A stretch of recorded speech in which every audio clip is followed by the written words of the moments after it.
Mungkin Anda pernah mendengar SMK 4 tahun atau SMK 4,5 tahun. Dan kemudian mungkin Anda akan bertanya-tanya, ngapain SMK dari 3 tahun dipanjang-panjangin hingga 4 tahun atau 4,5 tahun? SMK itu atau vokasi itu, kalau bisa ya singkat saja, ringkas, dan langsung menghasilkan lulusan yang tidak mengecewakan industri dan dunia kerja. Nah, dalam hal ini, konteksnya adalah bukan SMK-nya dipanjangin hingga 4 tahun, tetapi SMK-nya tetap 3 tahun, tetapi digabung dengan perguruan tinggi, yaitu D2. Sehingga kita namakan bukan SMK 4 tahun, tetapi SMK Fast Track. 4,5 tahun totalnya, tetapi SMK-nya tetap 3 tahun, perguruan tingginya 1,5 tahun. Dan lulusan akan mendapatkan ijazah D2 dan ijazah SMK. Kalau seorang anak SMK tetap menginginkan dia 3 tahun lulus dan langsung kerja, itu juga bisa. Dan ini memberikan kebebasan bagi anak-anak SMK untuk memilih. Kalau dia merasa cukup 3 tahun saja lulus dan bekerja, maka dia bisa bekerja. Tidak wajib untuk meneruskan hingga SMK Fast Track 1,5 tahun.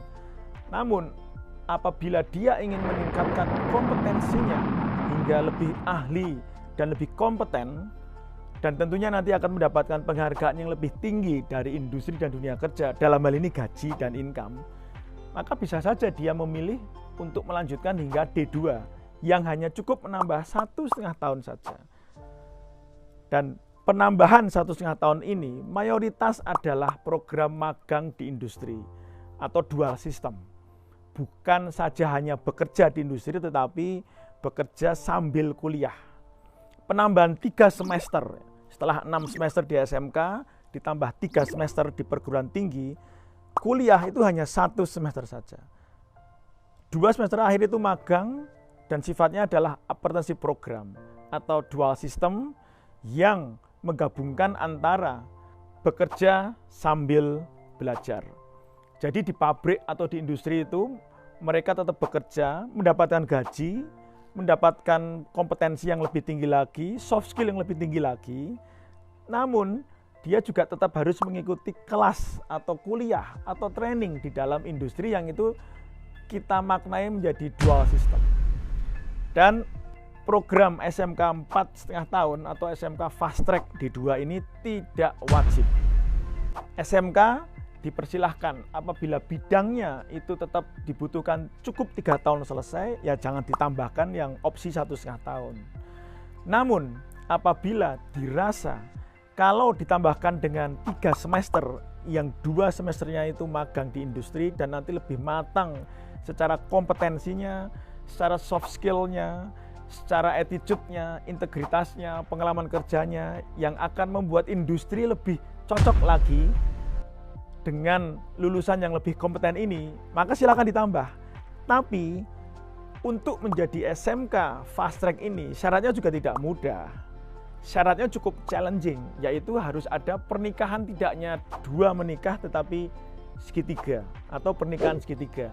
1 tentunya SMK, yang kedua industri, dan yang ketiga adalah kampus vokasi, entah itu politeknik atau universitas atau institut yang memiliki prodi D2, karena mereka lah yang akan memberikan ijazah D2. Pernikahan segitiga ini harus wajib dilakukan untuk mengembangkan SMK Fast Track D2 ini. Pernikahan segitiga ini itu mewajibkan sejak awal duduk bersama, menyusun bersama, dan menyetujui bersama kurikulum. Kurikulum dan kompetensi lulusan yang memang diciptakan itu harus firm dari awal. Lulusan ketika nanti lulus, industri juga sudah siap untuk menyerap. Artinya apa?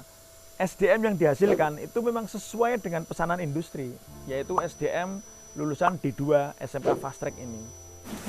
1 itu, kurikulum disusun bersama dan disetujui bersama. Yang kedua, sejak semester 1, tidak hanya guru SMK, tetapi juga dosen di perguruan tinggi, dan juga ahli atau expert profesional, manajer, GM dari industri ikut mengajar sejak semester 1 di SMK. Sehingga setelah kurikulum dibikin bersama, sejak awal diajar bersama, Maka sejak semester 1 atau 2, industri itu sudah bisa melihat siswa mana yang nanti akan dia tawari untuk magang di perusahaannya. Misalnya, Anda dan Anda nanti prakerin di perusahaan saya. Baik Pak, kami siap prakerin atau praktek kerja industri di perusahaan Bapak. Kemudian semester depan, bertanya lagi lah Bapak itu ke ketiga anak itu. Oke, masih yakin, masih firm kan? Nanti magang di tempat saya atau prakerin di tempat saya. Oh iya Pak, tetapi kami ditawarin Pak, prakerin di perusahaan yang lain. Bisa saja Bapak atau manajer itu berpikir, tetap aja magang atau prakerin di tempat saya, nanti saya beri beasiswa di semester depan hingga magang di tempat atau prakerin di tempat saya. Nah, di sini akan terjadi sebuah situasi atau ekosistem yang sangat kondusif bagi semuanya. Industri sendiri tidak kesulitan mencari SDM yang kompeten, berlimpah dengan SDM yang kompeten, dan mereka berada di tengah berlimpahnya SDM itu karena mereka terlibat di dalam menyusun kurikulum dan mengajar, dan nanti akan membuat perusahaan itu menjadi lebih kuat dan tangguh karena SDM yang memang sudah sesuai kompetensinya disiapkan bersama.